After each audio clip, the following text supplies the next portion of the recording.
Hello, this is Tuğba Ayhan and this video is about JK latch.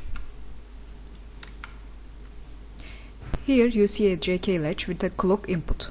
It has two outputs, Q and Q prime. A JK latch can be built on top of a SR latch. In the SR latch, we have a condition which is not allowed. That is the condition when both Q and Q prime are same. To prevent that condition, we take this Q and Q prime back to S and R via a NAND gate, so S and R will never be the condition which is not allowed. When the clock signal is 1,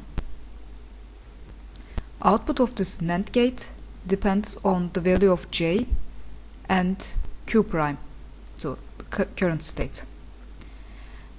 When the clock signal is 0, then output of this NAND gate will be 1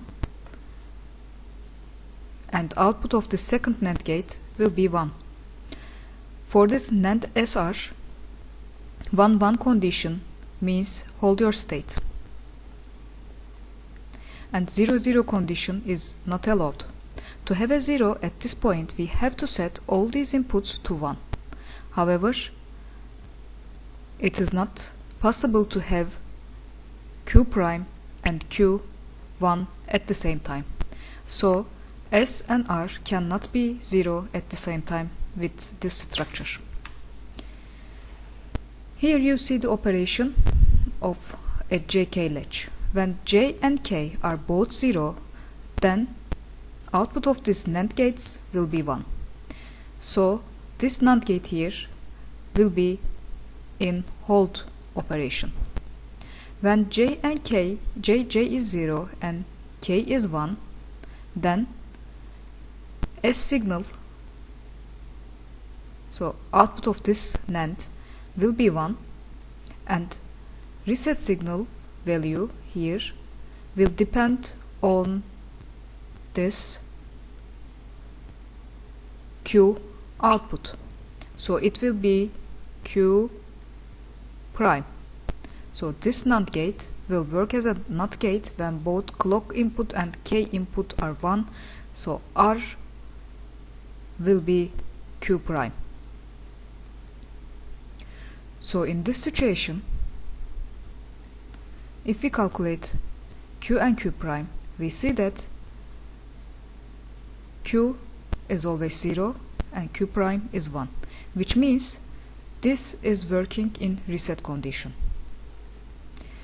Similarly, when J is 1, then this S signal will be equal to the state Q, and R signal will be equal to 1. So next state Q plus will be 1 and Q plus prime will be 0. This condition is the set condition, set operation for this JK latch. Here is the fourth operation. When both J and K are 1 and clock is 1, then this S signal will be equal to Q and R signal will be equal to Q prime.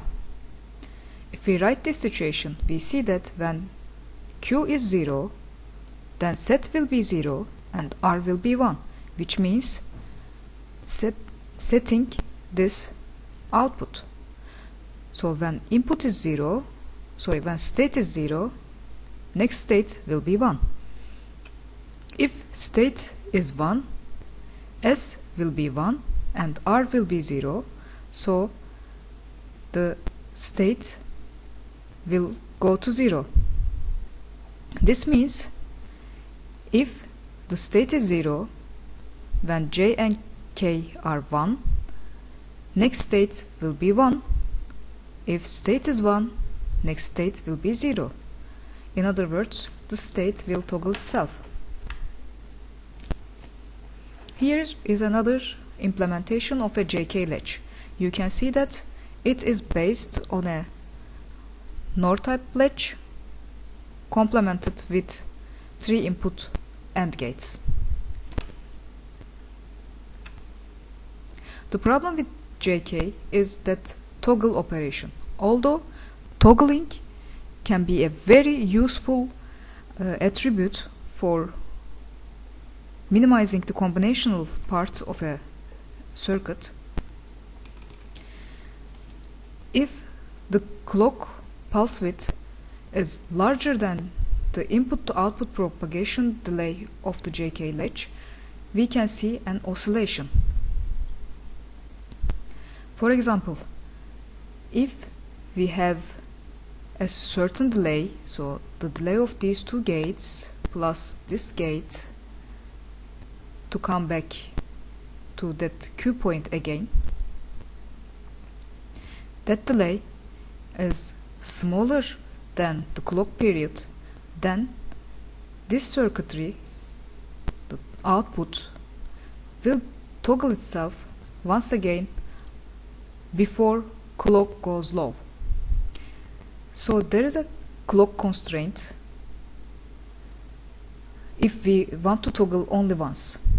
However, this clock constraint is very difficult to implement. If the clock constraint is satisfied, then output of this JK latch will toggle only for one time when J and K are both 1.